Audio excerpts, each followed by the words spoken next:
about 400, 500 gold to go before he's got that one done. And speaking of BKB, it's got to be the story for eHome. I think their chances of fighting under the Nether Ward without a BKB on the Luna and maybe even the Darkseer looks pretty grim for them. So the problem is, whenever eHome wants to engage a fight, they kind of have to use Song of the Siren to get in a good position. But the amount of counterplay that Vici has drafted, Fissure, Glimpse, Static Field, and soon the BKB on the Gyro, as well as the Nether Ward, is probably going to make them think twice about going for any fight at all. And it's just a matter of time before Vici Gaming start looking at these juicy tier 2 towers. The top one should be a very easy target for them, as it's a great area for them to fight in. I mean, what do you feel that Vici Gaming are waiting for now in terms of, is it a certain item pickup before they start to go deeper onto enemy territory and look for a tier 2, or are they waiting for eHome to try and come onto their side of the map and look to just fight them at their own tier 1? Well, ideally, let's see, what are the key items? BKB on Luna. Lina has to find some sort of solution for the Nether Ward, like in her item build. She has the Yours now, but that's not really going to help.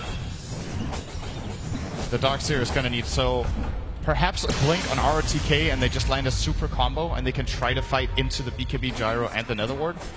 That's going to be ridiculously hard, but it might be what they have to go for.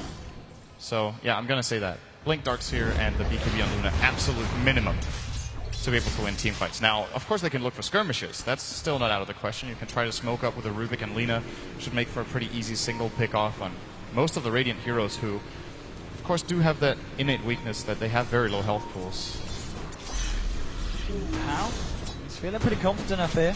Just farming away, pushing up this top lane. All on his own, because the rest of his team around towards the mid lane actually going to smoke up here. Potentially going to wrap into the dire jungle. Maybe hoping to catch eHome that may be moving towards tower. It's getting drawn off on the map here. So it's heading up to the high ground. They don't quite have vision here of CTY. They're going to move in. It's like, yeah, okay, so FY is going to lead in here from the river. Heading towards the tier 2. Looks like eHome sense there's something's off. They obviously noticed that Vici Gaming off the map at the moment. They know that Vici are potentially moving in, and yeah, they're hiding right in the trees here, eHome. I think he saw DDC already. Yeah, it's being pinged out here by Super.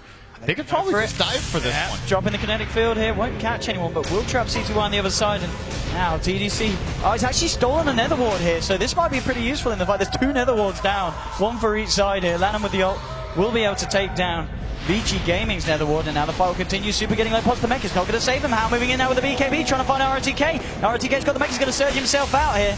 And this is actually pretty good here for eHome. They do lose the Rubik, but they find Super. And they don't lose anything else here. And, well, Vici Gaming might resume to start pushing on the tier 2, but pretty good pick up there for eHome, and what looked like to be a good initiation for Vici Gaming. Yeah, Luna TP'd in and got glimpsed away by FY. I'm not sure if that worked for or against Vici Gaming, because it looked like Hao might have actually been able to run down the Luna, but of course with her getting glimpsed out, he starts running for the Darkseer instead.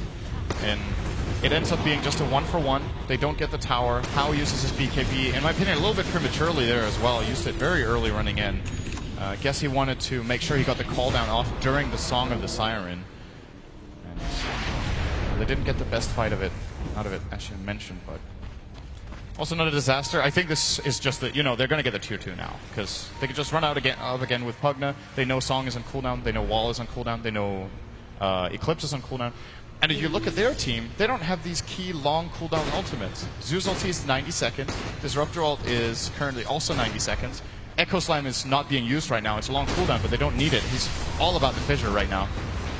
It's going to be the tier 2 going down. So Vici Gaming, I've got to be honest, with kind of the game plan that you would expect from them when they had this draft, it seems to be going absolutely to plan. I think they're going to be very happy. They're not done yet, it this seems. game. They want to force them back again. They have BKB on the Gyro. This is a pretty aggressive play, pushing the base at 19 minutes, but honestly, I think it's the perfect play call. They have all the advantages right now. Why not push it if it seems unlikely eHome can find the type of fight they need? With the Nether Ward down as well, it's going to be hard for eHome to fight into this one. Well, it's a good steal from Rubik. He's got the glimpse here. Let's see if he's able to use it to fight into this. They do have the wall. At the same time, RTK wants to be careful with the ward. Okay, the ward's gone now, so maybe we'll see eHome try and fight into this. They got 2/3 of the tower for nothing. Yeah, this is a bit worrisome here with the Nether Blast indeed for eHome. Just slowly losing stress. Before the 20-minute mark as well. It really feels like Vici Gaming's lineup is is just so much stronger than eHome's at this point because they don't really have an answer for just the playstyle that VG Gaming are going for at this point of the game. Yeah, I think the eHome should have got a little bit more out of that situation than they did. They lost 2/3 of their tower. There was no real trade-off, and the issue is that in that particular situation, you probably want to have the Luna split pushing because she's not really contributing very much to the engagement. And you don't need to be scared of the TP into Glimpse anymore because she does have the BKB. So now YJ can, whenever they're looking to go for a 5-man somewhere, he has to be on another lane so he puts them on a timer. Else VG Gaming feel like they're never losing anything and they can just take their time. So that has to be the role YJ needs to play now. This bottom lane needs to be pressed out as much as possible at all times. And he even has a good lane ward down there to protect him from ganks as well. So, should definitely be top of his priority list to Smokes push up out now, waves. VG Gaming. Moving in across the secret shop here. Might be able to rep round towards mid. There is a fair few of eHome here. This could kick off it. They're actually just going to look at the Ancients. Just getting to sentry down, looking to block the Ancients and get themselves out without being discovered. Actually, they're going to be able to do so. Blocking out the Ancients here. I'm looking for a fight as well. Zeus is rotating over. He did port down. I think he was not spotted by the Dire ward down here. He might have just crossed through some of the vision, but I don't think so. Oh, maybe trying to move in from the side of VG Gaming. Huddling together here in their own jungle. eHome backing themselves up. So again, they won't be able to find a jump onto them. And okay, with that sentry pot down, they should be able to de-ward that ancient block on the side of eHome. And it's actually Lina. And very deep here, the pings come out, CTY is going to go straight for the TP, but the glimpse is there, it's going to get cancelled, and CTY in a whole world of pain, nowhere for him to run. Everything getting thrown down onto the Lina, and CTY just getting a little bit too ballsy there with his TP. Zeus Disruptor is such a powerful combination. The moment you have any idea about where any single hero is, you just Zeus ult and they can't escape at all. Very, very easy pick off here, and CTY just out of position, got a little bit too greedy there. It's going to cost them a tier 2 most likely. He really doesn't want to buy back. Look what he's building. He's doing what I thought we might see for the first time this tournament. He's going for a very early BKB on the Lina because it's kind of a forced item pickup against Pugna. It's part of the power of the hero. I mean, sure, you buy the BKB to counter the Nether Ward, and that's great, but then you don't have something else, right? That's definitely a big advantage for VG Gaming here, forcing the enemy heroes into item builds they don't really want to go for. I think we're going to see something similar for the Darkseer as well. Probably ROTK will look for the Blink first and then BKB instead of something more valuable for teamfights, such as Shiva's Guard, Hex, or yeah, something along those lines. No staff. So they come out from the side of eHome. Maybe they're feeling confident enough to try and take a fight themselves. BKB in the beginnings of a Yasha here on to YJ on his Luna. Actually going to look for Roshan here potentially. And they might just get away with this one because VG Gaming towards the mid lane at the moment. They'll do it fairly quickly here with the aura from YJ. This would be a really big play from eHome. They're taking a chance here, but I think they have to. If they just sit back, oh, it's been spotted out. If they are not making this. If they stick around here, this could be game losing. Or maybe they are actually. They're doing it pretty quickly. I mean, Super is moving over here to the pit, but I think eHome are going to have it done. They're going to have it done. Okay. That suddenly went a lot faster than it started out. I guess CTY started getting up the fiery soul stacks. Oh, that's a nice Fisher and a nice cooldown here, but the Yule Scepter holding Hao back. And Hao will contemplate it, but he's not going to move in any further. Ice trying to get the Thunderbody, but all here with the snare onto him. Ball's being dropped down by RTK. Gee, they've got the glimpse now. RTK gets dragged back and he's stuck here in the kinetic field. Now look at the dark set up below him up, and that's the gem on the deck as well. Now Hao moving in with the BKB, trying to chase down CTY, but CTY just a little bit too quick here with that Fiery Soul passive. So the side of VG, they do secure themselves the gem, but a buyback from RTK now. Oh, with the ultimate there for Luna. They do find Hao. BKB was popped by Luna there as well. But they do get Hao in return. I don't believe they recover the gem. They did picked up the gem here on the side. Yeah, so Earthshaker has got the gem to get that one out of that fight. But and it did cost them a buyback eHome, but still. I guess they got Roshan. Would you say overall that's eHome's advantage, killing Hao? I'd say so.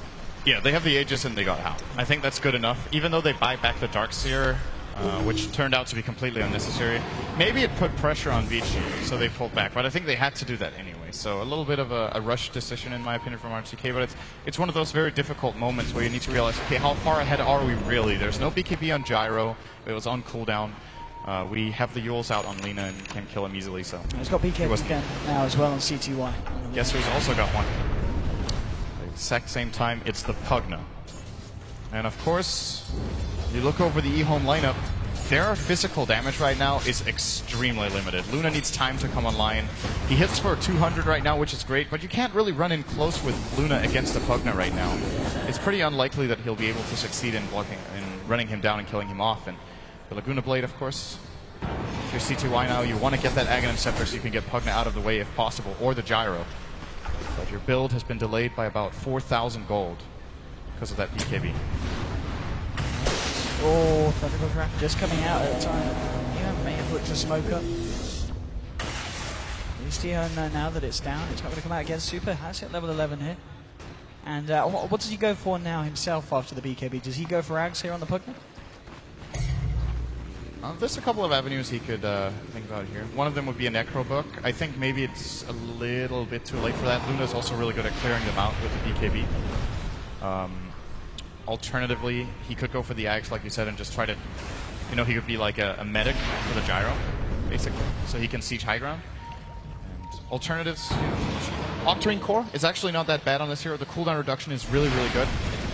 To have Nether Blast, you have almost permanent uptime. Actually, you do have permanent uptime on the Nether Ward as well, then. And it's extra drain from your spells, which is also nice. Jungle. Hex is good too. There's a lot of items on Pugna. Okay, they got a glimpse here onto CTY, trying to move Hao in as well. CTY just a little bit too speedy. I don't think Hao's fast enough to really do anything about this. Hasn't got a point to homing missile yet. Now CTY is going to be able to get himself out. So. Very, very confident play from CTY, not using the... Yeah, he's got the Song of the Siren in. He's going to use it. He's going to use it. He's going to get himself out. Or is he going to get himself back in? The rest of the teammates wrapping around down the river, and they're going to look for F4 here with the Laguna Blade as well. They're able to take down Disruptor before he gets anything off. Lanham's got the Glimmer Cape. It's going to be enough to